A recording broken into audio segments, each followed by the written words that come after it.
travaille cette fois sur le sujet Submaster 2014 du BTS SEO. La mission 1 qui ne porte donc ni sur la programmation objet ni sur de la conception de base de données, mais sur du SQL et des triggers. Donc voilà le corps de la mission. On va voir ensuite les annexes. Alors, avant de voir les annexes, je vais quand même lire juste ce paragraphe parce que en fait c'est très court et ça mène directement à la question. On vous dit donc lors de la mise en place de cette base de données, les contrats en cours ont été intégrés, mais les contrats terminés ne l'ont pas été. C'est pourquoi un attribut nbcontra.org a été ajouté dans la table organisation. On s'est contenté de saisir le nombre de contrats ayant été signés après chaque organisation. Et cette information est mise à jour à l'aide du trigger suivant.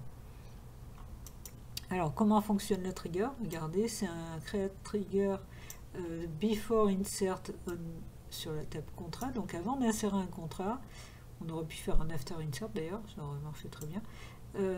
On fait un update d'organisation et on incrémente le nombre de contrats organisation.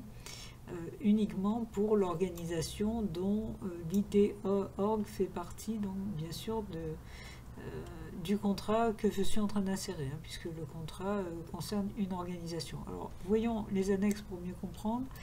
Dans l'annexe 1, qui est la seule annexe qu'on va utiliser, on a la structure de la base de données, on l'a aussi sous forme de diagramme de classe. On va s'intéresser juste à la partie MCD. Donc là on retrouve les contrats, vous retrouvez une dépendance fonctionnelle vers étudiant, un contrat ne concerne qu'un étudiant, idem vers organisation, un contrat ne concerne qu'une organisation, le reste ne va pas nous intéresser au niveau des questions. Et vous retrouvez nbcontra.org dans organisation pour avoir le nombre de contrats signés par l'organisation. Information au passage qu'on pourrait retrouver autrement, logiquement, hein, en faisant dans organisation une jointure avec contrat et en comptant le nombre de contrats de l'organisation.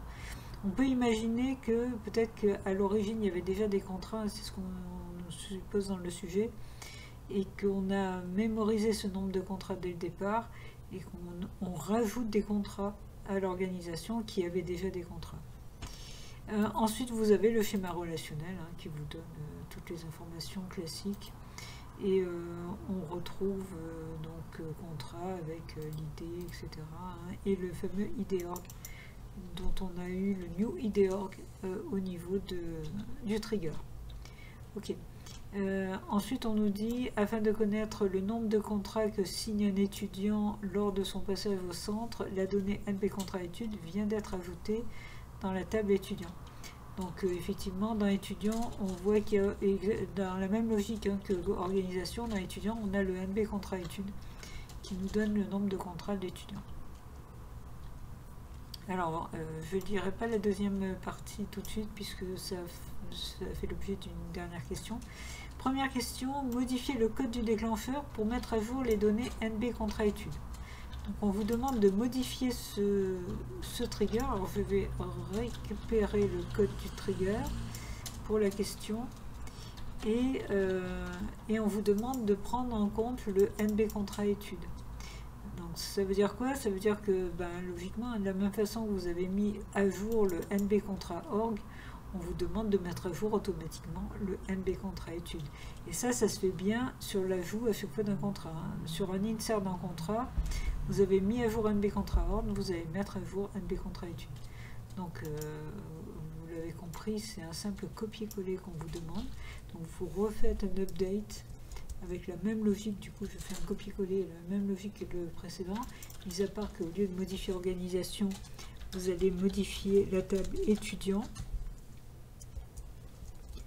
Donc étudiant, et c'est pas le nbcontra.org, mais c'est le nbcontra-études qui doit être incrémenté.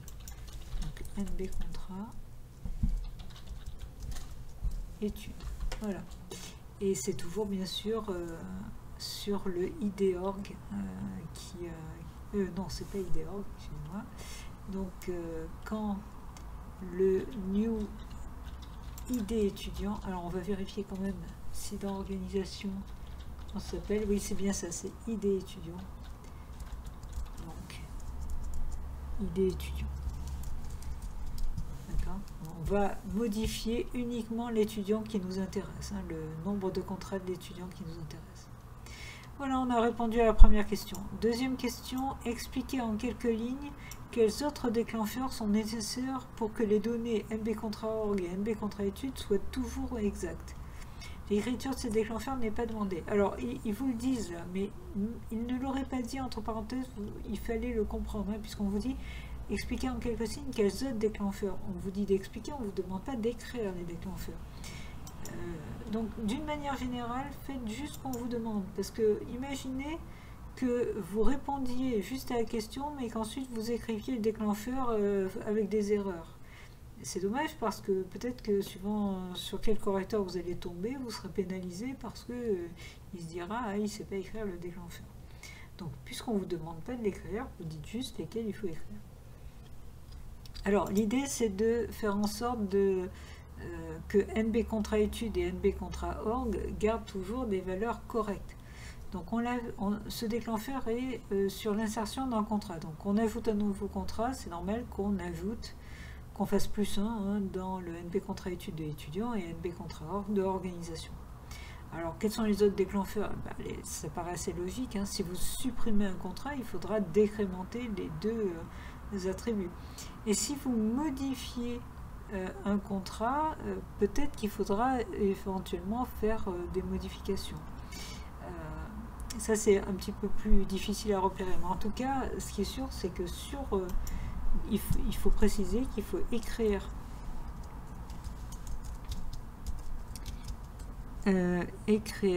les déclencheurs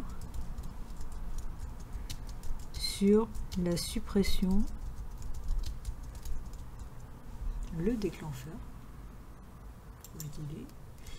déclencheur sur la suppression d'un contrat. Parce qu'effectivement, si vous supprimez un contrat, il faut décrémenter les deux attributs correspondants. Donc ne cherchez pas à écrire pour autant ce qui est d'écrire le déclencheur. Hein, vous ne faites que expliquer. Question suivante. Écrire les requêtes permettant d'obtenir les deux listes souhaitées. Alors ça, c'était la fin du sujet. Le directeur souhaite effectuer un suivi de contrat. Pour cela, il a besoin, et il vous cite donc les deux listes que j'ai recopiées ici au niveau du sujet. Et on va écrire donc les deux requêtes correspondantes. Alors pour pouvoir écrire les requêtes, on va se positionner sur la base de données et éventuellement on va aller chercher ensuite les noms d'attributs dans le schéma relationnel. Alors ce qu'on vous demande, c'est la liste indiquant nom et la ville de l'organisation. Donc ça, on va récupérer dans la table organisation. Nom, prénom de l'étudiant. Donc ça, on va le récupérer dans la table étudiant. Ainsi que la date de contrat, donc on va récupérer dans le contrat. De toute façon, pour passer de étudiant à organisation, on n'a pas le choix, on est obligé de passer par contrat. Elle sera triée par le nom de l'organisation. Bon, voilà, on a tous les éléments, hein, on sait ce qu'on doit afficher dans le select et on sait qu'on a besoin de 3 tables. Donc c'est parti, dans le select, je veux le ton et la ville de l'organisation. Donc je vais commencer par O point, le nom, virgule, la ville. Ensuite, on veut le nom et le prénom de l'étudiant. Donc E point nom et E point prénom. C'est tout dans le... Ah non, et la date de contrat, pardon. Alors, C point date contrat. Vous remarquez que même s'il n'y a pas d'ambiguïté sur les noms, je mets quand même des alias devant tous les attributs. D'abord, ça évite les erreurs, c'est-à-dire qu'au moins s'il y a ambiguïté, vous ne risquez pas de passer à côté. Et ensuite, parce que c'est plus lisible, on repère beaucoup plus facilement dans quelle table se trouve un attribut. Donc c'est plus professionnel de faire ça. Alors j'ai besoin de joindre les 3 tables. Hein. Donc partons d'organisation, c'est pareil de toute façon. Alors je pars d'organisation. Je vais joindre à contrat on. Alors, à contrat, j'ai oublié de préciser que c'était C. Alors, je précise la jointure. Du côté de organisation, je dois avoir, j'ai l'idée de l'organisation, tout simplement. Et du côté de contrat, alors je vais aller voir comment ça s'appelle, la clé étrangère. Dans contrat, j'ai un ID org. Donc, ID org. Voilà pour la première jointure. Et ensuite, je fais une jointure avec étudiant. Et cette fois-ci, dans contrat, je dois avoir, j'avais vu tout à l'heure que c'était ID étudiant. Et je joins avec e.id, donc le ID qui est dans étudiant. Voilà, une fois que j'ai fait toutes ces jointures, je peux obtenir les informations voulues. On me demande que ce soit trié par nom d'organisation et par date de contrat. Donc c'est juste un order by. Le nom de l'organisation, c'est o.nom.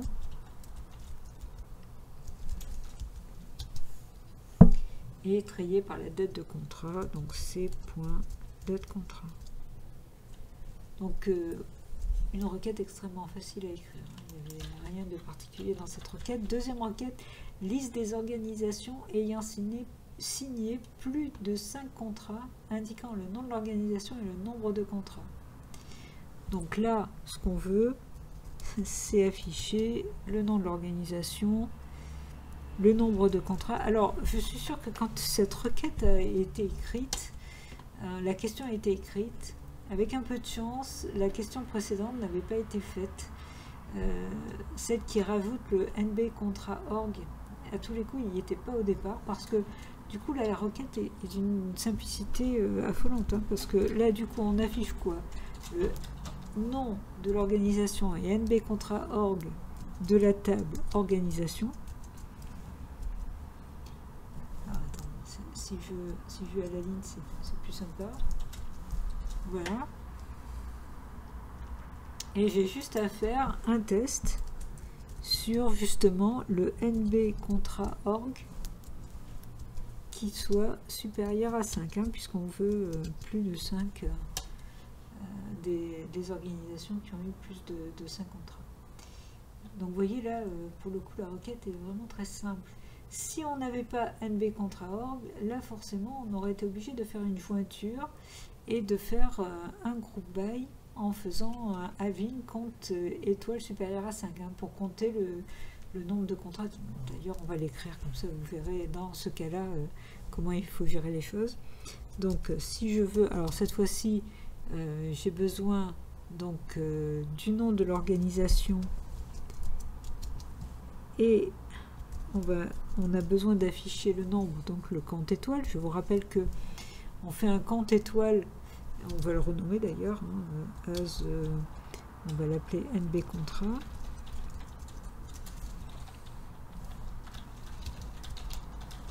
Donc compte étoile, puisqu'on compte des lignes, hein, ça sert à rien de mettre autre chose que du étoile dans la ligne. Donc là, from, on a besoin de organisation et de contrat pour pouvoir ensuite faire le group by, hein, groupé par organisation. Donc on a besoin de organisation joint à contrat et on fait la jointure sur, alors côté organisation, c'est le ID et côté contrat c'est le fameux ID org qu'on a déjà vu. Voilà, et là il suffit de faire le group by having. Donc le group by porte forcément sur ce qui est dans le select en dehors des calculs, donc sur le nom de l'organisation, et on veut que les organisations qui ont plus de 5 contrats, donc on va compter dans les sous-ensembles. Alors je peux mettre compte étoile ou je peux mettre NB contrat au fait, puisque je l'ai renommé, hein. Et il suffit que le NB contrat soit supérieur à 5. Alors faites attention, c'est bien dans les sous-ensembles, hein, qu'on compte, hein, puisque Là, attendez, j'ai écrit n'importe quoi, c'est non, voilà. Puisque pour chaque organisation, je groupe, hein, je groupe par organisation. Donc pour chaque organisation, je compte les lignes. Et en comptant les lignes, j'aurai bien le nombre de contrats, puisque j'ai fait la jointure entre organisation et contrat. Donc je suis sûre qu'au départ, c'est cette requête qu'ils espéraient obtenir des étudiants. Et puis, au fur et à mesure des modifications du sujet, ben, ils ont rajouté ce NB contrat ordre qui fait qu'on obtient une requête beaucoup plus simple à écrire, pas digne d'un niveau de BTS deuxième année. Voilà, le suivi est terminé.